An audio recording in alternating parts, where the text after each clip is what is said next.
Mon frère Abraham, on ne s'est pas beaucoup parlé, mais je prends Dieu à témoin ce soir que je l'aime quelque chose d'imaginaire. Et moi, je suis une personne comme ça. Si une personne me va, à fond. Que Dieu vous bénisse. Quand je disais que j'étais dans la joie et dans la tristesse, c'est qu'avant de venir ici, on est allé faire des visites aux hôpitaux. On est parti à 3h30 de Perpignan. On a fait 4 ou 5 visites. La dernière visite qu'on a fait, elle a bouleversé mon cœur. On est allé voir un homme, à peu près 50 ou 55 ans. On est rentré dans la chambre. Je vous dis ça pour vous dire l'importance et le privilège que nous avons d'être ici ce soir. Parce que des fois, on vient ici, on vient passer un moment. C'est un chrétien, il est de Perpignan, qui était là. Et quand on est rentré, je le connaissais. Donc fort, grand. Quand on est rentré, il n'a même pas pu parler. Essayer de parler avec nous, il n'y arrivait pas. Dans quelques mois, avec des signes, même pas des mois, avec des signes, nous a dit que Dieu me prenne. On a prié pour lui et je bénis Dieu, parce qu'il a fermé ses yeux et il prie avec nous. Et on ne peut pas donner l'importance dans le privilège que nous avons d'être ici. C'est ça ce soir. On vient parce qu'on nous a appelés, on vient passer le moment. Non, non. Tu viens parce que Dieu t'a convoqué. Et Dieu a une parole pour toi. Content de voir mon cousin Zeb, je suis allé le voir avant de venir à l'église. Il m'a promis qu'il viendrait. Je bénis Dieu, il est en train de travailler, mais il est là ce soir. Amen. Il est là parce que Dieu l'a convoqué. Amen. Alléluia. Vous savez, je n'ai pas un grand message, j'ai un petit message que Dieu m'a donné. Mais ce que je le fais de tout mon cœur pour le du Seigneur. Vous savez, au début de ma conversion, de mon début de ministère, j'avais un ordinateur, des programmes pour essayer de faire des bons messages. Et un jour, je cherchais, essayer de faire un bon message. Et j'étais tombé en cherchant sur Jésus prêchant. Et je me suis arrêté. Je voulais savoir ce que Jésus avait dit. Ce jour-là, ma vie a changé. Et Jésus prêcha, je me suis arrêté, et Jésus disait, repentez-vous, car le royaume de Dieu est proche. C'est simple. Nous, des fois, on veut compliquer l'évangile. On essaye de trouver des belles paroles. Vous savez, on essaye de démontrer ce qu'il y a dans le ciel. On est capable de le faire maintenant, hein, avec notre ami Google. En bas, on pose une question, il dit combien de planètes il y a, combien de kilomètres, combien fait la Terre. Mais à quoi ça sert que je te dise tout ce qu'il y a dans le ciel si tu n'y vas pas? Il vaut mieux ce soir qu'on te montre le chemin pour aller au ciel. Et ce chemin s'appelle Jésus. Alléluia. Nous allons faire une lecture dans la parole du Seigneur. Vous savez, pour moi, le verset central de la Bible, c'est Jean 3,16. Car j'attends t'aimer. Mais le deuxième verset, c'est celui-ci qu'on va lire. Ça se trouve dans Ésaïe 65, verset 1. Au jour d'aujourd'hui, c'est le verset qui bouleverse mon cœur. Parce qu'à travers ce verset, je peux voir l'amour de Dieu. Ésaïe 65, verset 1, écoutez bien. Il dira, j'ai exaucé celui qui ne demande rien, et je me suis laissé trouver par celui qui ne me cherche pas. Si ça, ce n'est pas l'amour de Dieu, elle n'existe pas. Il se laisse trouver par celui qui ne le cherche pas. Ce soir, tu es venu passer un moment. Ce soir, tu es venu parce qu'on t'a appelé. Ce soir, tu es venu parce que tu t'ennuyais.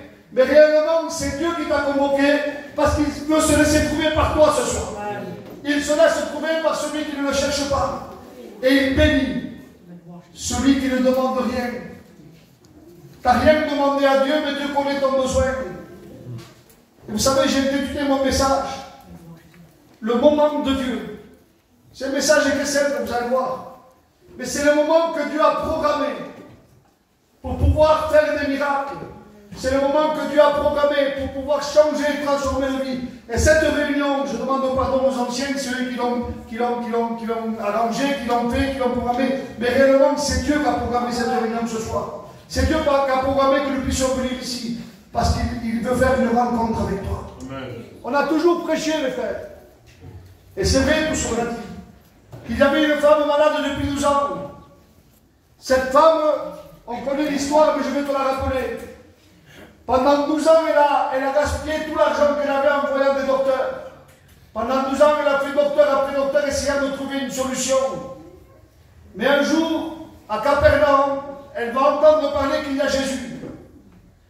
Elle va s'approcher d'une grande foule.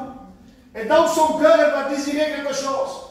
Elle va dire, si je pourrais m'approcher de lui, et je pourrais toucher le bord de son vêtement, je serais guéri. Et on a toujours donné du mérite à cette femme. C'est vrai qu'elle en avait. Parce que s'approcher de Dieu, il faut avoir du mérite. S'approcher de Dieu, il faut être vaillant quand j'ai du mérite. Il faut être vaillant, il faut oser. Parce qu'on ne s'approche pas devant n'importe qui, on s'approche devant le roi des rois et le Seigneur des seigneurs. Et cette femme, dans son cœur, elle va désirer de s'approcher de Jésus. Et on connaît l'histoire. Elle va s'approcher devant une grande foule. La maladie qu'elle avait, on pouvait la lapider. Mais elle savait que s'approcher de Jésus pour elle, c'était son bien. Ce soir, si tu t'approches de Jésus, ce soir, si tu t'approches du roi des rois, c'est un bien pour ta vie, pour ton âme. C'est simplement t'approcher de lui avec un cœur vrai, un cœur sincère. Cette femme va s'approcher de Jésus. Et là, elle va étendre sa main et toucher le bord du vêtement de Jésus. Et Jésus va poser une question. Et il va dire, qui m'a touché? Les disciples qui étaient autour de lui disaient, mais maître, il y a tellement de gens qui te pressent. Et tu demandes qui t'a touché? Il va dire oui. Parce qu'il y a une puissance, une force qui est sortie de moi. Et on sait que cette femme a été guérie instantanément. Ce soir, si tu t'approches de Jésus, ce soir, si tu viens avec un cœur sincère, quel que soit le péché que tu aies commis, la Bible dit, venez à moi, vous tous, il n'y a pas d'exception. Abraham, vous tous, nous, on fait des exceptions. Nous, on lui oui, lui non, peut-être lui ici, lui non, cette Bible pas. Non, non, non, non. Venez vous tous, qui êtes fatigués et chargés, et c'est Jésus. Et je vous donnerai du repos. Le repos s'acquit auprès de Jésus. Amen. On a toujours donné le mérite à cette femme. Mais je vais devoir revoir quelque chose ce soir. Que Jésus est bon. Que Jésus est merveilleux. J'ai eu le privilège d'aller à Jérusalem. Entre Jérusalem et Capernaum, il y a 194 km. Pour que cette femme puisse s'approcher de Jésus. Il a fallu que Jésus fasse 194 km à pied. Je suis allé sans guide, mon femme. J'ai loué une voiture, j'ai loué une maison, je suis allé tout seul. Et j'ai resté une semaine. Et quand je roulais de Jérusalem à Capernaum, Dieu me faisait voir quelque chose. Il me faisait voir sur les bords de la route, il n'y avait que des collines, que des petites montagnes. Et Dieu a fait 194 km, Jésus, pour que cette femme puisse s'approcher de lui. Et ce soir, il descend de son ciel de gloire. Amen. Il descend ici à Montpellier. Amen. Parce qu'il veut bénir ta vie. Il veut changer ton cœur. Il sait que tu as besoin de lui. Il sait quand tu es chez toi, tu pleures et tu ne sais pas pourquoi. Il sait que dans ta vie, tu vis une vie d'angoisse. Il sait que tu fais voir que tout va bien. Mais réellement, ça ne va pas. Vous savez, les Juifs, quand ils se croisent, nous, quand on se croise, ils vont dire voilà, bonjour. Les Juifs, c'est différent. Ils disent shalom. Au début, je croyais que shalom voulait dire paix du Seigneur. Mais j'ai eu le privilège de parler avec Jacques Elbas. Et il m'a traduit le mot shalom. Je ne parle pas juif, je ne parle pas hébreu, non. Mais quand ils disent shalom, écoutez bien, c'est une question. C'est comment est tapé de l'intérieur. C'est pas comment tu es avec un beau sourire, c'est comment tu es dedans. Et c'est ça la question ce soir, c'est shalom. Comment tu es à l'intérieur. Parce que tu peux faire voir que tout va bien à l'extérieur. On est des champions pour ça. Tu peux avoir 52 000 problèmes. Tu vois quelqu'un dans ma main, si sourit de oreille à oreille. Mais dans ton cœur, il est brisé. Le soir, tu ne dors pas. Le soir, tu passes par la dépression. Le soir, tu es obligé de laisser la lumière allumée. Le soir, tu es obligé d'ouvrir la fenêtre pour pouvoir te bouffer d'air. Tu as besoin de t'approcher de Jésus. Amen. Besoin de la grâce de Dieu. Un jour, j'étais chez moi et j'étais en train de penser sur la dépression, sur les angoisses. Et je me posais une question. Je ne dis pas que Dieu m'a parlé, c'est une question que je me suis posée, une réponse qui s'est faite dans mon cœur. Je disais, comment ça se fait que les docteurs arrivent à guérir beaucoup de maladies? Et une angoisse, une dépression, ils n'y arrivent pas. Si tu vas voir un psychiatre, il va te donner des exomines ou des gouttes, 4 cachets. Tu crois avoir la solution pendant un temps, mais le temps passe, tu t'es encore plus enchaîné. C'est pire. Tu es accro au cachet. Et dans mon cœur, une voix s'est fait entendre qui me disait, les docteurs arrivent à guérir beaucoup de maladies, mais c'est des maladies corporelles. L'angoisse, c'est une maladie de l'âme. C'est l'âme qui a besoin de Dieu. Ce soir, tu as besoin de t'approcher de Dieu. Ce soir, ton besoin, c'est d'approcher devant la présence de Jésus. Jésus a programmé cette réunion parce qu'il veut te bénir ce soir. Jésus a programmé cette réunion parce qu'il veut changer ta vie. La Bible dit que Dieu ne veut pas la perte des méchants. Nous, on est les champions pour juger et pointer du doigt. Mais Dieu ne veut pas la perte des méchants. Il veut qu'il change de position et qu'il vive. Ce soir, ce que Dieu veut, c'est que tu t'approches de lui avec un cœur vrai. Vous savez, il y a des personnes, souvent on fait des appels, il y a 10 fois la même personne qui lève la main, c'est pas ça, non. Il faut lever ton cœur. Il faut être vrai devant Dieu. Dieu veut te bénir ce soir. Tu peux me tromper à moi ou tromper les frères, mais Dieu ne peut pas le tromper. Vous savez, il y a souvent des personnes qui se cherchent des excuses, et c'est l'excuse la plus belle, mais qui ne vaut rien. Si ramène Abraham, Dieu sait tout. Frère, Dieu sort tout. Vous savez, c'est quoi le problème? C'est que Dieu sait tout. Ce n'est pas une excuse. On ne vient rien cacher devant Dieu. On vient confesser notre péché. On vient faire voir notre besoin de Dieu. Et Dieu va nous bénir ce soir. Gloire à Dieu. Jésus a fait 194 km pour que cette femme puisse avoir sa bénédiction. Et ce soir, il est descendu de son ciel de gloire pour que tu puisses repartir de ce lieu avec ta bénédiction. C'est aussi simple que ça. Ouvre ton cœur à Dieu ce soir. Et Dieu est capable de te bénir. On a toujours parlé d'un homme, un homme lépreux. Et c'est vrai tout ce qu'on a dit. Cet homme lépreux vivait dans la vallée des lépreux. Parce que les lépreux pouvaient se contaminer. Même la maladie lui a volé son nom. S'il s'appelait Jean, Pierre ou Jacques, c'est parti, ça n'existe plus. Et le péché, c'est ce qu'il fait. Tu t'appelles Jean, Pierre ou Jacques, et le péché t'emmène. Il te dit le toxicomane. Il te dit l'alcoolique. Et je m'en il ne faut pas aller avec lui. Le lépreux, c'était pareil. Il vivait dans la vallée des lépreux. Personne ne voulait être à côté de lui. Quand il se déplaçait d'un côté à l'autre, il fallait qu'il fasse sonner des clochettes. En disant impur. En voulant dire ne vous approchez pas de moi. Écartez-vous. Et la Bible dit que ce lépreux dans son cœur, il va décider de s'approcher de Jésus. Quand il voit Jésus, il court vers lui, il se prosterne devant lui. Écoutez bien. Et il va dire, si tu le veux, tu peux me rendre pur. Ce soir, c'est ce qu'on doit faire. C'est venir s'humilier devant la présence de Dieu. Ce soir, je demande pardon pour ce que j'ai dit. Il n'y a pas de chichi. Il n'y a pas de faire voir comme quelqu'un. Non. Je parle pour moi, je suis rien. On a tous besoin de la grâce de Dieu. Ce lépreux va s'approcher de Jésus. Il va dire, si tu le veux, tu peux me rendre pur. Normalement, personne ne devait le toucher. Parce que le lépreux contaminait les gens. Mais là, il y a quelque chose de différent. La Bible dit que Jésus va s'approcher de lui. Il va étendre la main et il va le toucher. Et moi, je me pose la question, pourquoi? Pourquoi Jésus l'a touché? Quand les 10 lépreux se sont rapprochés de lui, il les a guéris, une parole. Mais là, il va le toucher.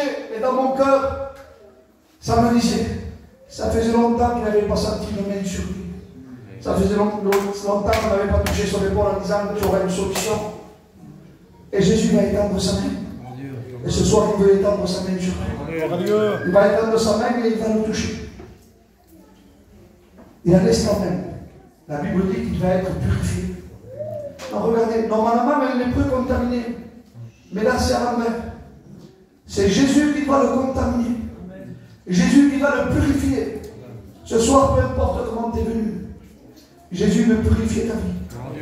Veut purifier ton cœur. Et on a toujours dit que le lépreux c'est lui qui s'est avancé. Mais si tu lis Matthieu 8, verset 1, juste avant la guérison, il est marqué, et Jésus descendit de la montagne. Et c'est pour cela que le lépreux a pu s'approcher de lui. Donc ce soir, je le répète, je le dirai encore plusieurs fois, Jésus est descendu. Amen. Il est là, Église. Amen. Il est descendu pour toi. Amen. Et vois, que Dieu laisse son ciel, il descend au milieu ici pour moi. Il a fait pour moi et il peut le faire pour toi. Amen. Il a fait pour les frères qui ont témoigné. Un se droguait, l'autre était méchant, angoissé, et Dieu est descendu de son ciel de gloire. Amen. Et vous savez ce qui est bien avec Dieu, c'est que là il descend dans l'église. Dans le frère, il est descendu dans un hôtel. Dieu ne fait exception ni de lieu ni de personne. Ce que Dieu veut, c'est changer et transformer les vies. Amen. Dieu va programmer toujours quelque chose pour que tu puisses faire une rencontre avec lui. Vous savez pourquoi le mot hasard dans la Bible n'existe pas? Le mot hasard, quand tu dis hasard, en grec, hasard veut dire voulu de Dieu. Donc quand tu dis je viens par hasard, tu es en train de dire je viens parce que Dieu a voulu. Parce que Dieu a le contrôle de tout. Dieu savait que tu devais venir. Dieu savait quel problème et quelle difficulté tu as. Dieu savait que j'allais venir. Et Dieu savait que j'allais te prêcher cette parole simple, mais une parole puissante parce que c'est une parole de Dieu. Amen. Dieu veut transformer ta vie. Amen. Et Dieu veut changer ton cœur. C'est le moment de Dieu. Vous savez, je dis toujours quelque chose. Peut-être, il y en a qui ne seront pas d'accord, mais je le dis parce que je l'ai dans mon cœur. Quand Dieu veut quelque chose, il l'a toujours. Comme on dit en espagnol. A buenas ou a malas. En bien ou en mal. Mais Dieu a toujours ce qu'il veut. Et j'ai connu un homme que Dieu avait posé son regard sur lui. Cet homme était jeune, il avait 26 ans. 26 ans, j'ai écouté que les frères ont commencé à dire. Quand il avait 26 ans, il était marié, il avait 3 enfants. Et il a expérimenté le moment de Dieu. Cet homme, quand il s'est marié, il sortait comme tous les gitans et il voyait que les gens avaient beaucoup d'argent. Et lui, il n'en avait pas. Il a commencé à vouloir dealer. Il a commencé à vendre de l'héroïne. À l'époque, c'était en francs. 300 francs, 400 francs. Son trafic est devenu de plus en plus grand. De plus en plus grand. De plus en plus grand. Et il est devenu un des grossistes. Cet homme était gentil, mais il ne voulait rien savoir de Dieu. Mais Dieu avait posé son regard sur lui. Cet homme, son trafic a commencé à venir tellement grand, il arrivait à vendre par mois, écoutez bien, 3 kilos d'héroïne, 3 kilos de cocaïne et 400 kilos de résine de cannabis. C'était ce qui était normal tous les mois. Il manipulait entre 150 et 200 000 euros par semaine. Le trafic était tellement grand qu'un matin, à 6 h du matin, 14 inspecteurs sont rentrés dans sa maison. Et ils l'ont braqué sur le lit. Dehors, il y avait des camions, des bus de l'armée. Et ils étaient là. Et ils l'ont braqué. Quand il était dans son lit, les policiers disaient « Je suis de la police, ne bougez pas ». Lui, il a demandé un papier. Et je vais vous dire pourquoi. Il a dit « Montrez-moi que vous êtes de la police ». Ils ont montré le mandat. Comme quoi c'était la police. Et quand il a reçu la vue, le mandat, il a fait. Il était content. Pourquoi content? Parce qu'à cette époque, quand il y avait une maison qui faisait du trafic où il y avait de l'argent, des hommes venaient pour te braquer. Et si tu n'avais pas l'argent sur toi, ils te prenaient un enfant. Donc quand il a vu que c'était la police, il était content. Ils ont pris cet homme et ils l'ont mis à la prison de Béziers. Ils ont pris sa femme, ils l'ont mis à la prison de Toulouse. Dans ce cas, ils sont rentrés une quinzaine de personnes en prison. Montpellier, Toulouse, Béziers, Carcassonne, Albi, Foix, tous ils sont rentrés en prison. Et le soir, il est rentré à la prison de Béziers. Et il a fait une prière au Seigneur. Il ne connaissait pas Dieu. Il ne savait pas que Dieu existait. Mais il a voulu tenter quelque chose. Et ce soir, je t'invite à ce que tu tentes à défier Dieu ce soir. Que tu tentes à mettre Dieu à l'épreuve. Cet homme dans sa cellule, il a dit, Seigneur, ce que moi j'ai fait, ça vaut aussi de 7 ans de prison. Et je l'ai volé. Mais il m'a dit, fais que ma femme puisse sortir de prison pour s'occuper de mes 3 enfants. Il ne savait pas où étaient ses enfants.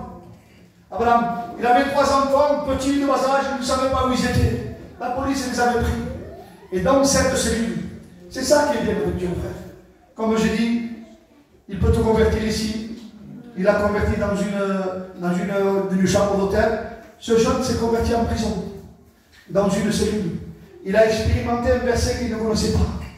Quand un malheureux crie, l'Éternel entend, il te délivre de toutes ses détresses. Il a fait cette prière au Seigneur. 20 jours après, il est descendu à Perpignan pour une confrontation. Première chose qu'il a vue Abraham, c'était sa femme avec ses 3 enfants, qui avait passé un jour avant une confrontation, elle a été libérée. Et là, il a compris que Dieu existait. Là, il a compris que Dieu était vivant et qu'il a entendu sa prière. Il a fait de la prison. Et un jour, dans la prison, il a fait une prière à Dieu. Il a commencé à se convertir en prison. Dans la prison, il a dit, Seigneur, si tu me fais sortir le lundi, si tu me fais sortir de prison, fais-moi sortir le lundi. Parce qu'il savait que le lundi, en face de chez lui, il y avait une réunion semblable à celle-ci. Pendant un temps, sa femme s'est convertie dehors. Il lui a amené des cassettes. À l'époque, c'était des cassettes. Et il a fait plein d'expériences en prison. Un temps est passé, sa femme est venue au parloir. Il a dit, ça y est, ils sont tous dehors. C'était un jeudi. Ils sont tous dehors, il ne manque plus que toi. Mais la prière, il ne se rappelait plus lui. Donc il attendait qu'on vienne ouvrir la porte de la cellule pour sortir. Il ne manquait plus que lui. Le jeudi est passé, le vendredi est passé, le samedi est passé et il n'est pas sorti. Le dimanche, il savait qu'il n'y avait pas de sortie. Le lundi matin, ils ont ouvert la porte. Et ils ont dit, monsieur Untel, vous pouvez partir. Et il est parti. Donc imaginez-vous, quand il est sorti dehors, sa famille avait tout acheté. Plus qu'un mariage. Et 8 heures du soir, écoutez bien, il était avec sa famille, ils étaient en train de faire la messe, il y avait plein de personnes. Une voix se fait entendre. Et là, je vous dis, c'était la voix de Dieu. Il lui a dit, rappelle-toi, souviens-toi. Tu m'as promis, si tu sortais un lundi, tu viendras à la réunion. Ce jour-là, il n'a pas cherché à comprendre et à rester bien avec la famille. Parce que souvent, la famille nous empêche de nous approcher de Dieu. Souvent, on ne s'approche pas parce que qu'est-ce qu'il va dire ou qu'est-ce qu'il va faire. Non, non, non. Aujourd'hui, c'est une rencontre avec Dieu que tu vas faire. Amen. Il a laissé toute sa famille. Il a pris sa femme et ses 3 enfants. Et je le dis avec amour. Il est allé à l'église avec un jogging Adidas blanc. Et il est rentré à l'église. Et ce jour-là, il a fait la plus belle rencontre qu'il puisse faire. C'est une rencontre de frères et sœurs. Et une rencontre dans la présence de Dieu. Il s'est converti. Sa première fonction dans l'église, c'était arranger les chaises. C'est une fonction que peu veulent faire. Pour lui, c'était la plus belle fonction qu'il puisse avoir. Arranger les chaises de l'église. Il balayait, il passait la toile avec tout son cœur. Ce soir, je vous fais une confidence. Quand il s'approchait de l'estrade, il n'osait pas. Il balayait l'estrade en faisant le tour sans monter dessus. Parce que pour lui, l'estrade, c'était un respect. C'était là où il avait l'onction de Dieu. Sa deuxième fonction dans l'église, il s'est occupé de la sono. Et là, c'était un champion. C'était travailler à fond pour Dieu. Troisième fonction que Dieu lui a donnée, quand des Espagnols venaient d'Espagne, c'est lui qui traduisait. Alors imagine-toi, des mois avant, il avait peur de monter sur l'estrade, et là, il était en train d'interpréter la parole du Seigneur. C'était le champion des champions. Un temps est passé, il a été un peu au ministère. Et aujourd'hui, je suis là. Et je vous prêche la parole de Dieu. Amen. Dieu a fait de moi un trafiquant de drogue, un serviteur à sa gloire. Quel péché tu as fait toi, que Dieu ne puisse pas transformer et changer ta vie. Dieu est bon, Église. Dieu est merveilleux. Croyez-moi, des fois on s'accuse. On dit quand je ne ferai pas ça, quand je ne ferai pas ça, quand je ne ferai pas ça, je viendrai. Une fois que tu ne fais pas tout ça, tu n'as pas besoin de Dieu. Tu as besoin maintenant de Dieu. Maintenant que tu es pécheur, que tu es toxicomane, que tu fumes, que tu bois. C'est là où tu as besoin de Dieu. C'est là où Dieu se fait un plaisir de démontrer sa puissance et de changer ta vie et de transformer ta vie. Dieu a fait de moi d'un trafiquant, un serviteur à sa gloire. Qu'est-ce que tu as fait que Dieu ne puisse pas pardonner? L'amour de Dieu est quelque chose d'extraordinaire. Alléluia. Un jour, j'étais chez moi et j'avais un problème avec l'amour de Dieu. Vous savez, et je disais, Seigneur, je ne te comprends pas. Et vous allez comprendre que réellement, il y a un problème quand tu penses comme moi, je pensais avant. Je disais, Seigneur, ton amour est plus grand que la mienne. Il me disait, oui. Tu aimes plus toi que moi? Oui. Alors je ne comprends pas. Si à moi, aujourd'hui, on me demande de donner mon fils pour Abraham, je t'aime Abraham, Dieu le sait que je t'aime. Mais si on me demande de choisir entre toi et mon fils, je choisis mon fils, je l'aime de tout mon cœur.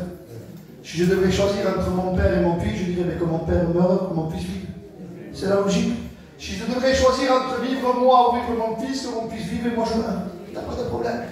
Eh bien moi j'avais un problème avec ça. Je disais, si ton amour est plus grand que le mien, pourquoi tu donnes ton fils pour moi qui ne vaut rien? C'est ça le problème que j'avais à moi. Je disais, pourquoi tu as donné ton fils pour moi qui ne vaut rien? J'avais un problème.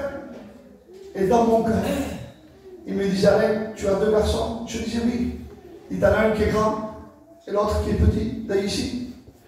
Si le petit, tu le perds dans la rue, qu'est-ce que tu vas faire? Il disait, mais je vais envoyer le grand qui aille le chercher. Il dit, mais c'est ce que moi j'ai fait. L'humanité, c'était le petit qui était perdu dans la rue. Moi, j'ai envoyé Jésus le grand. Jésus le grand qui est venu sauver et vivre l'humanité. Et ce soir, Jésus est là. Et Jésus là, il veut te bénir. Vous savez, l'amour de Dieu. La Bible dit que Dieu met la pensée de l'éternité dans tout être humain. Est sûr que tu penses. En étant à l'hôpital, comme je vous disais, le frère disait, camarade qui me prête. Un jour, je faisais un message. Et j'avais un fils de 5 ans qui est rentré dans la chambre. Et il m'a posé une question. Elle était de Dieu. Il m'a dit, papa, si je meurs, où je vais? Voilà. 5 ou 6 ans.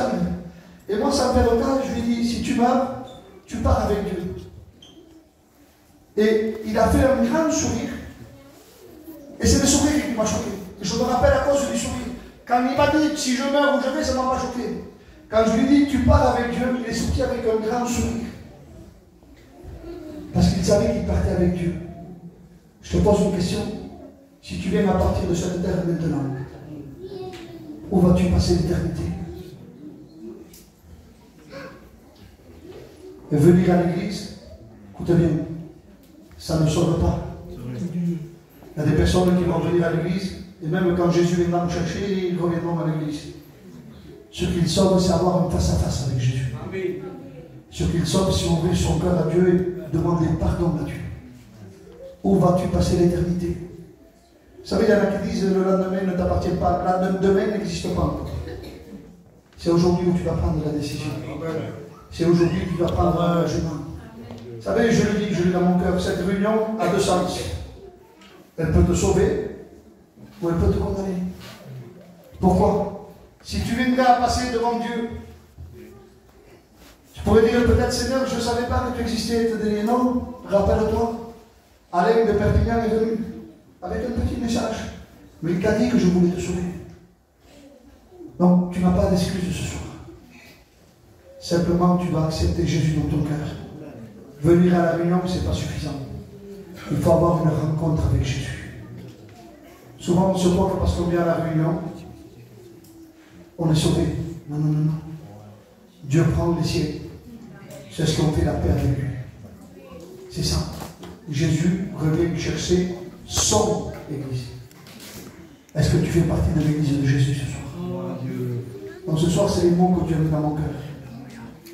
C'est le moment que Dieu a programmé pour changer et transformer ta vie. Tu es rentré dans ce lieu angoissé, tu peux repartir avec la joie. Tu es rentré dans ce lieu troublé, tu peux ressortir avec la paix dans ton cœur. Qu'est-ce qu'il faut faire? C'est simple. Et je reprends le message de Jésus. Repentez-vous. Car le royaume de Dieu est proche. Simplement, ce que tu dois savoir, c'est que Jésus est mort pour toi, qu'il est ressuscité le 3e jour, il veut pardonner tes péchés. Le sang de Jésus nous purifie de tout péché. Ce soir, j'aimerais qu'on puisse s'incliner.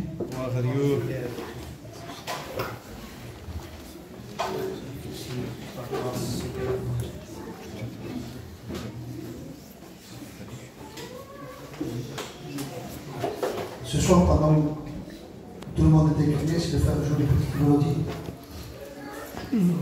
Et j'ai à cœur de faire un appel. Ne regarde pas si le message a été bien prêché ou mal prêché. Regarde que Jésus t'aime. Et qu'il veut pardonner tes péchés. Amen. Vous savez, quand je prie pour un serviteur, et j'ai l'habitude de dire cela, Seigneur, on ne veut pas un beau message. Mais on veut qu'il y ait le mot. Amen. Le mot de Dieu, c'est suffisant. Le Saint-Père avait bien compris cela. Seigneur, dis simplement comme mot, et mon serviteur sera guéri. Tu as besoin que d'un mot ce soir. Un mot. Et ce mot, c'est Jésus t'aime, il veut te pardonner. Donc ce soir, tout simplement, si on est une personne, bien, je ne te ferai pas lever de ta place. Je ne vais pas prier pour toi non plus, je ne vais pas faire du spectacle. Mais oui, je vais te demander quelque chose. Si tu as besoin de Jésus, lève ta main où tu es et je vais prier pour toi. Ce soir, il est adorante. S'il y a une personne qui a besoin de la grâce de Dieu, Alléluia. lève ta main. Merci pour cette main qui se lève. Est-ce qu'il y aurait ce soir une deuxième main?